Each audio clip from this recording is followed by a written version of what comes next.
우리가 수요일 저녁 첫째 주일 지나고 수요일 날은 우리가 치유 집회를 하고 있습니다. 한 달에 한 번씩 하고 있는데 우리 수요일 날 계속해서 우리 치유 말씀을 통해서 우리 영과 육이 함께 영과 혼과 육이 함께 강건했으면 싶어서 계속 한번 치유 제목을 가지고 한번 말씀을 전하고자 합니다. 금요일 날은 또 기도에 대해서도 말씀하고 우리 기도하는 시간 갖고 있습니다. 사람들은 공부하는 것을 참 싫어하고 있습니다. 그래서 우리의 잠재의식 속에서 학교에서 배우고 있는 것은 다 어쩌면 지겹다는 그런 생각을 하고 있는지도 모르겠습니다.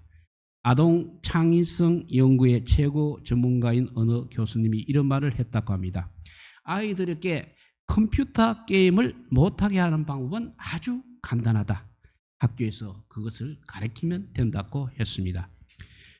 이렇게 반전적인 말로 이렇게 하면 된다는 이야기이겠습니다. 사실 학교라는 영어 단어의 스쿨은 그리스 스콜레에서 나온 말입니다. 여기 스콜레의 뜻은 의미는 여가를 쌓는 것, 교양을 쌓는 것, 이것이 학교의 의미입니다. 본래 이렇게 공부의 의미는 이렇게 우리의 삶을 풍성하게 즐길 수 있도록 배우는 것이 본래 공부의 의미입니다. 기도에 관한 공부도 역시 마찬가지일 것입니다. 배워서 지겨운 것이 아니라 우리의 신앙생활을 풍성하게 만들기 위한 것입니다. 우리의 신앙생활을 즐기기 위한 기술을 배우는 것이 기도라 할 수 있겠습니다. 오늘 말씀은 기도의 매뉴얼이라고 할 수 있겠습니다. 매뉴얼대로 특별하지는 못해도 실수하거나 엉뚱한 일을 하지는 않을 것입니다. 야고보서는 우리가 아는 대로 총 108절로 구성되어 있습니다. 그 중에 60절이 명령형으로 되어 있습니다. 그래서 신구약을 통해서 가장 실천적인 책이라 할 수 있겠습니다. 첫째 매뉴얼은 고난을 겪는 자가 있다면 기도하라고 명령하였습니다. 우리가 알아야 할 것은 고난이 다 같은 고난이 아니라는 사실입니다. 일반적으로 고난은 두 가지 종류로 이야기할 수 있는 것입니다. 하나는 죄로 인해서 오는 고난이 있고 다른 하나는 반대로 선을 행하다 당하는 고난도 있습니다. 베드로전서 2장 20절에 이런 말씀이 있습니다. 죄가 있어 매를 맞고 참으면 무슨 칭찬이 있으리요. 그러나 선을 행함으로 고난을 받고 참으면 이는 하나님 앞에 아름다우니라 했습니다. 고난이 이렇게 다 같은 고난이 아니라는 말씀이 되겠습니다. 하지만 고난에 대처하는 매뉴얼은 같은 것입니다. 죄로 인해서 고통을 당한 것이든 선을 행하다가 당하는 십자가를 지는 고난이든 정답은 하나, 기도라는 것입니다. 만일 죄의 결과로 오는 고난이라고 생각한다면 기도 중에 자신을 돌아보게 될 것입니다. 반대로 그래서 회개하는 기도로 들어가게 될 것입니다. 죄의 결과로 오는 고난이라고 생각되면 기도 중에 자신을 바라보게 될 것이고 회개하는 기도로 들어가게 된다는 것입니다. 요한일서 1장 9장 유명한 말씀입니다. 만일 우리가 우리 죄를 자백하면 그는 미쁘시고 어려워서 우리 죄를 사하시며 우리를 모든 불의에서 깨끗하게 하실 것이요 했습니다. 회개가 터지는 순간 우리는 응답받게 될 것입니다. 시편 50절 15절 말씀입니다. 환난 날에 나를 부르라. 내가 너를 건질 것이니 너가 나를 영화롭게 하리라 했습니다. 홀리데이 인 호텔의 체인 호텔이 있습니다. 그 호텔의 창업자인 캐몬스 윌슨의 일화가 있습니다. 그는 평범하게 직장 생활을 잘 하고 있던 사람이었습니다. 그런데 어느 날 출근해서 책상에 앉았을 때 그에게 해고 통지서를 보게 되었습니다. 그래서 그는 분노와 복수심으로 아무 일도 못하고 폐인이 되어가고 있었습니다. 결국 아내에게 이렇게 말했습니다. 나는 죽고 싶다. 모든 노력을 다했지만 아무것도 되는 일이 없다. 이렇게 자기 아내에게 말하게 됩니다. 그때 그래도 신앙이었던 그의 아내분이 조용히 이렇게 말합니다. 당신이 한 가지 시도하지 않은 일이 있습니다. 당신은 이 상황과 이 문제에 대해서 정말 진지하게 기도한 적이 없다는 것입니다. 라고 했습니다. 그날부터 캐몬스는 아내와 진지하게 기도하기 시작을 하였습니다. 분노와 패배의식이 그래서 사라지기 시작하였습니다. 그는 용기를 내어서 자기 집을 담보로 융자를 얻어서 조그만 건축 사업을 시작되었고 결과는 잘 되었다고 합니다.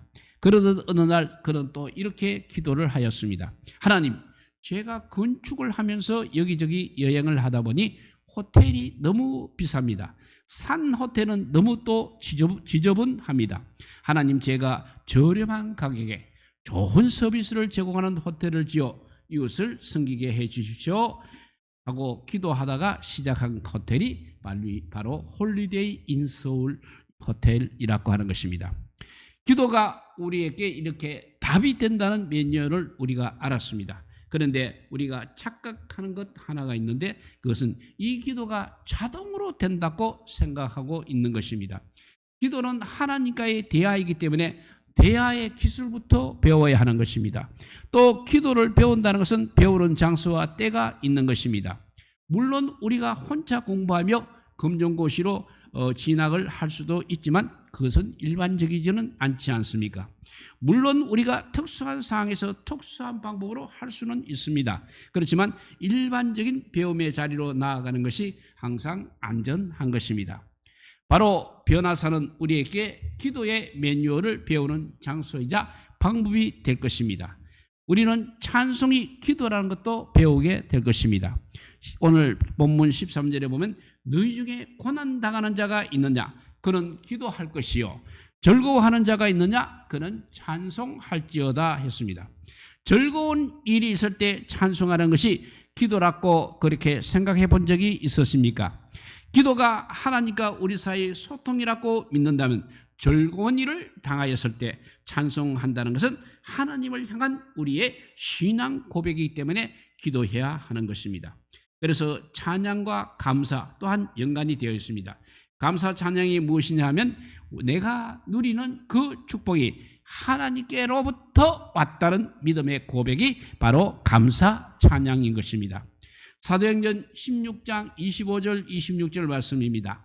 한밤중에 바울과 실라가 기도하고 하나님을 찬송하며 죄인들이 듣더라. 이에 갑자기 큰 지진이 나서 옥토가 무너지고 문이 다 열리며 모든 사람의 매인 것이 다 벗어진지라 했습니다. 부활은 치유와 회복의 역사가 구체적으로 일어난 사건이라 할 수 있습니다. 기독교가 능동적이고 미래지향적이며 소망의 종교라는 것은 바로 이 부활이 있기 때문인 것입니다. 우리가 보낸 고난의 시간은 사실 오늘의 부활을 위한 전주곡일 따름인 것입니다. 오늘 본문에서 야고보서 기자가 이야기하는 것도 바로 그런 내용인 것입니다. 고난을 겪는 자가 있느냐, 병든 자가 있느냐, 여기가 끝이 아니라 오히려 소망이 있다는 것입니다. 기도할 수 있어서 주의 이름으로 기름을 바르며 기도할 수 있기 때문에 소망이 있다는 것입니다. 인도의 선교사 선다싱이 영국을 방문했을 때 일이라고 합니다. 특별히 대학 교수가 이렇게 질문을 던졌습니다. 당신이 오랫동안 젖은 그 전통의 힌두교를 버리고 기독교를 믿게 된 이유가 무엇입니까? 물어봤습니다. 즉 힌두교와 기독교의 차이가 무엇이길래 그렇게 바꾸게 되었느냐 하는 질문입니다. 그럴 때 선다싱은 부활하신 예수님이 살아 계시기 때문이라고 간단하게 대답을 하였습니다. 세상은 죽음이 끝이라고 말할 때 우리는 이제 죽음이 시작이라고 말하고 있는 것입니다. 이것이 세상 사람들과 우리 그리스도인들이 다른 이유입니다. 사람은 죽이는 능력은 있지만 살리는 능력은 전혀 없는 것입니다. 부활은 바로 그 죽은 자를 살리는 능력입니다. 그래서 생명의 역사가 바로 부활이라는 것입니다. 글래디에이터라는 영화를 보게 되면 로마 황제의 힘이 얼마나 엄청난지를 보게 됩니다. 엄지손가락을 위로 올리느냐 아래로 내리느냐에 따라서 사람이 죽고 사는 능력이 그에게 있는 것입니다. 물론 죽음을 두려워하는 사람에게는 그 황제의 힘이 무서울지는 모르겠지만 죽음을 두려워하지 않는 사람에게는 그것은 전혀 위협이 될 수 없는 것입니다. 바로 이러한 이유로 로마의 사람들이 예수님 믿는 사람을 매우 두려워했고 살리는 부활의 능력을 믿는 사람들은 죽음을 전혀 두려워하지 않았습니다. 죽음이란 것과 인간의 질병이 바로 믿음 없는 사람들에게는 매우 심각한 문제인 것입니다. 어떤 경우에는 정말 절망을 느끼게 합니다. 물론 믿는 우리에게도 힘든 것은 사실입니다. 그렇지만 부활의 신앙이 있는 우리에게는 절망이 아니라 또 다른 희망의 이유가 되어야 하는 것입니다. 죽음을 경험한 자만이 부활을 경험할 수 있다는 이 놀라운 사실은 치유와 회복의 기도를 할 수 있는 사람에게는 큰 절망과 큰 어려움 속에서 더 큰 회복과 기적의 역사를 체험할 수 있기 때문입니다. 어떤 한 청년이 우울한 얼굴로 목사님을 찾아왔습니다. 목사님, 더 이상 살아갈 의욕을 잃어버렸습니다. 이번에 사업에 실패해서 전 재산을 날렸습니다.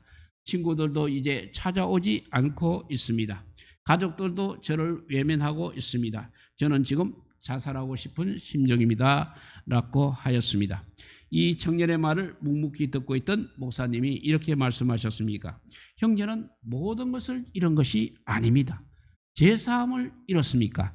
아니면 영생을 잃었습니까? 신앙도 잃을 수 없는 것입니다. 단지 당신은 의욕만 잃었을 뿐입니다. 의욕은 신앙 안에서 얼마든지 회복할 수 있는 것입니다. 인생의 실패와 성공은 마음먹기에 달려 있습니다. 라고 했다고 합니다. 자살을 우리가 거꾸로 바라보면 살자입니다. 잃었다고 하는 것은 완전한 실패가 아닌 것입니다. 목사님은 또 성경 한 구절을 찾아서 읽어주셨습니다. 잠언 4장 23절 말씀을 찾아서 읽어주었습니다. 그 말씀을 읽어보면 모든 지킬 만한 것 중에 더욱 너의 마음을 지켜라. 생명의 근원이 이에서 남이라. 생명의 근원이 마음에서 난다는 것입니다. 우리에게 희망과 가능성은 이렇게 코드의 방향을 바꾸어 주는 것입니다. 모든 인간이 죽음을 향해 가고 있을 때 우리는 소망을 향해서 가고 있는 것입니다. 한 가지 분명한 것은 우리가 가진 문제들을 놓고 특히 질병을 놓고 우리가 기도할 수 있다는 것입니다. 문제는 어떻게 기도하는 것이 올바른 기도인지를 알아야 한다는 것입니다.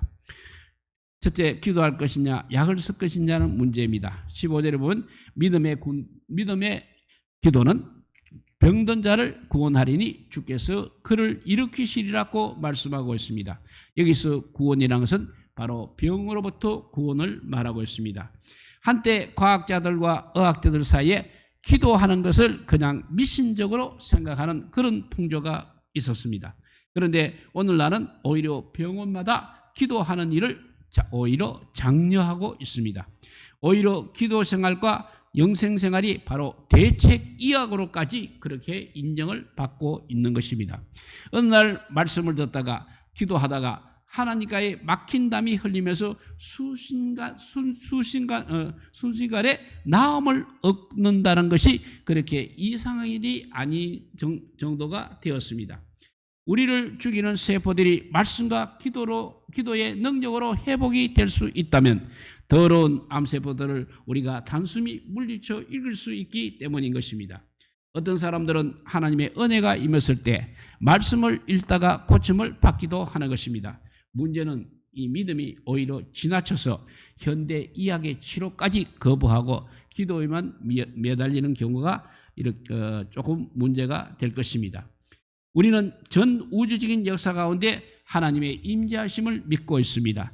인간들의 과학을 통해서 만들어 가시는 놀라운 섭리도 우리는 기억하고 있습니다. 바로 우리 옆에 놓인 페니실린 하나로, 진통제 하나로 나을 수 있는 병을 놓고 하나님을 기도로 시험하는 것은 오히려 옳지 않은 것입니다.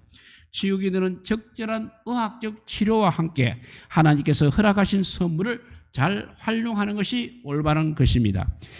그러나 현대 의학이 포기하는 경우와 기도밖에는 의존할 수 없을 때 우리는 그때는 하나님께 전적으로 매달려야 할 것입니다. 올바른 치유기도는 병원을 향해 가면서도 기도하는 것이 올바른 치유기도입니다. 좋은 의사를 만나게 해달라고, 또 의사의 손길을 통해서 우리 하나님께서 역사해달라고, 또 약을 먹으면서도 기도해야 하는 것입니다. 하나님께 감사하는 마음으로 빠른 효율을 부탁하면서 그렇게 기도하는 것이 가장 좋은 치유 방법이겠습니다. 벤자민 프랭클리는 치료는 하나님께서 이렇게 말했습니다. 치료는 하나님께서 하시고 치료비는 의사가 받는다고 말한 적이 있습니다. 의사에게는 조금 기분 상하는 표현일 수 있으나 진정한 치료자가 바로 우리 하나님이라는 사실은 우리는 부인할 수 없는 것입니다. 그리고 치유 기도의 과정도 중요합니다. 우리가 치유를 위한 기도를 할 때는 치료의 전 과정을 통해서 영이신 하나님과 더욱 친밀해지기를 위해서 먼저 기도해야 되는 것입니다. 때로는 기도하면서 단번에 고침을 받는 애도 없지 않아 있지만 대부분은 항상 이렇게 점진적인 치료의 과정을 겪게 되는 것입니다. 혹 어떤 경우에는 평생을 병과 함께 살아야 할 때도 있는 것입니다. 때로는 치유 기도를 하는 과정에서 임종까지 맞이해야 할 상황에 직면할 수도 있다는 것입니다. 그래서 빌립보서 1장 21절에는 죽는 것도 유익함이라는 말씀이 있는 것입니다. 단번에 치유하시는 은혜를 경험하면 얼마나 감사하겠습니까? 그러나 점진적인 치료의 과정을 통해서 역사하신다면 병과 싸우는 동안 힘을 주셔서 정금같이 단련하게 해달라고, 그리고 아픈 중에 하나님과 깊은 교제의 기간을 갖게 해달라고 우리는 기도해야 할 것입니다. 이렇게 기도할 경우 설사 임종을 맞는 상황을 맞이한다 할지라도 평온하게 우리 하나님의 선택을 받아들이게 될 수 있는 것입니다. 왜냐하면 이렇게 기도하는 중에 계속해서 하나님과 동행하는 과정을 겪었기 때문인 것입니다. 사실 병에서 고침을 받는 것도 기적이라 할 수 있겠지만 죽음을 담대하게 맞이할 수 있는 신앙으로 성장한다면 얼마나 놀라운 일이 되겠습니까? 기도를 통하여 하나님께서 기뻐하시는 뜻을 받아들이게 되고 우리가 병에서 고침을 받는 하나님의 은혜를 체험한다는 것 역시 얼마나 놀라운 일입니까? 그리고 무엇보다도 중요한 것은 우리를 해치는 삶의 방식이 치유 기도를 통해서 교정되어 나가는 것입니다. 생명을 해치는 방식으로 살았던 삶을 청산할 수 있는 것입니다. 사실 이 부분이 우리 치유 기도에서 가장 유익한 부분이라고 말씀할 수 있는 것입니다. 절제하지 못했던 생활 방식, 자제하지 못했던 성질, 또 잘못된 삶의 급간이 고쳐지는 것입니다. 이것이 고쳐지지 않는다면 기도를 통하여 단번에 병이 나음을 얻는다 할지라도 다시 병을 얻게 될 것이기 때문에 그렇습니다. 우리 모두 옛습관을 벗어버리고 온전하게 새로워지는 치유의 역사가 우리 모두에게 있기를 주님의 이름으로 소망합니다. 기도하겠습니다. 사랑의 하나님 감사합니다. 이렇게 아버지여, 문명이 아무리 발달되어도 병원이 아무리 많이 생기고 의사가 많이 있어도 우리는 이 병이 든다는 것은 우리가 피할 수 없는 인생의 일입니다. 그럼에도 불구하고 여러 가지 방법으로 아버지 기적만 바라고 있는 우리들이지만 이제부터는 치유의 과정을 통해서 하나님과 더 가까워지는 저희들 되게 하여 주시고 우리를 창조하신 그 하나님의 원리대로 우리가 살아가지 못한 것 항상 회개하는 저희들 되게 하여 주시옵소서. 그래서 치유의 과정이 치유의 기도를 통해서 하나님을 더 알게 하게 하여 주시고 또 죽음이 우리에게 온다 할지라도 담대하게 아버지 죽음을 맞이할 수 있는 그런 신앙을 가진 우리 성도들이 다 되게 하여 주시기를 간절히 빌고 원하올 때 이 모든 말씀 아무 공도 없으나 우리 구주 예수 그리스도 이름으로 기도드리옵나이다. 아멘. 찬송가